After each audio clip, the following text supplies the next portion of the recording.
Welcome everyone to this review of WWE Raw's episode from July 8th. It's CM Punk who opens this episode with a promo. He starts by greeting John Cena, who has just announced his upcoming retirement from WWE, before turning to Drew McIntyre, who has been suspended. Punk blames McIntyre himself for everything that has happened to him. He tells him that his actions have consequences, and that he is the consequence. Punk asks Adam Pearce to come and lift McIntyre's suspension so they can finally settle it, but it's Seth Rollins who makes his entrance. Rollins is furious that Punk interfered in his match and his business. Punk reminds him that McIntyre took his bracelet from him after beating him up, and that it means a lot to him. He admits he let his anger get the best of him but is not that sorry. Seth Rollins can't stand CM Punk's attitude of pretending he's changed.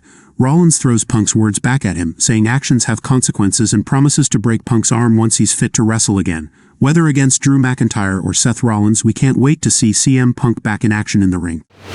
For the first match, Jey Uso took on Chad Gable. Just as Gable was about to lock in an ankle lock, the lights went out, signaling the arrival of the Wyatt Six. This distraction allowed Jey to hit a spear and win the match.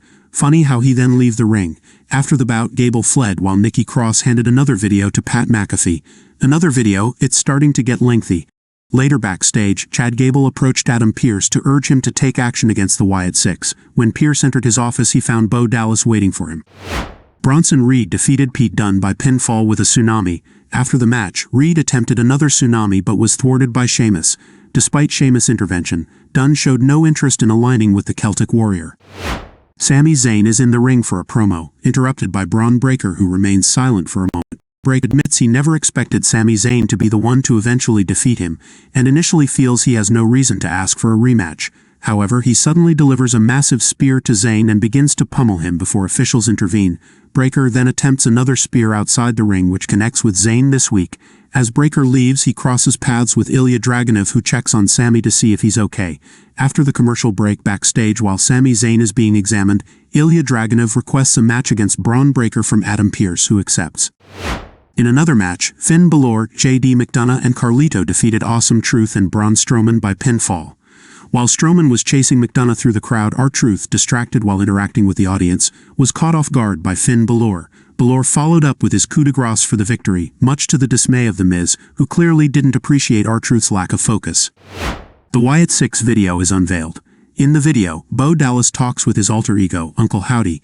Howdy asks him to speak about his family, and Dallas explains they have been forgotten. He says he gave them a goal and a reason, making them so happy that they will be remembered. Various members of the clan are shown with their wrestling personas. Dallas mentions they have been lost for too long and need to free the captain to move forward. He asks Howdy if he believes they are sick, and Howdy agrees. Dallas concludes by stating they are indeed sick. Bron Breakker faces Ilja Dragunov, and we are treated to a really good fight with great intensity. However, as Dragunov was setting up for his finisher outside the ring, Breakker threw a desk chair at him, ending the match in a disqualification. After the match, Bron Breakker continues his assault on Dragunov. Sami Zayn intervenes to save him, but it wasn't enough. Breakker sends Zayn and Dragunov flying over the announcer's table. With all that, we can be sure that Bron Breakker will have another shot at the Intercontinental Championship, and there's a possibility Dragunov may also be involved in this match. Damage Control attempted to regain control by facing Lyra, Valkyria, Katana Chance, and Kayden Carter. After executing the keg stand, Valkyria's team seemed poised to win the match, but Io Sky emerged out of nowhere to break up the pinfall before hitting the over-the-moonsault on Carter to secure the victory. After the match, Sonya Deville, Shayna Baszler, and Zoe Stark attacked Damage Control while they were celebrating. The main event of this episode pitted Rey Mysterio and Zelina Vega against Dominik Mysterio and Liv Morgan. As Rey hoisted Dominik onto the corner, Morgan threw a chair into the ring to distract the referee. Morgan then knocked Rey off the corner, allowing Dominik to execute a frog splash on his father for the victory, marking his first win over him. Following the win, as Dominik Mysterio and Liv Morgan appeared poised to celebrate with a kiss, Rhea Ripley made her return. Liv Morgan didn't wait and immediately fled through the crowd. Rhea Ripley then entered the ring to confront a visibly embarrassed Dominik Mysterio who had been manipulated by Liv Morgan. He attempted to hug Rhea, but she simply walked away. Rhea Ripley's return was highly anticipated but brief, with barely enough time for her to confront Dominik before the end of the show. Perhaps due to time constraints, but in any case it should get intense next week. That's it for this review.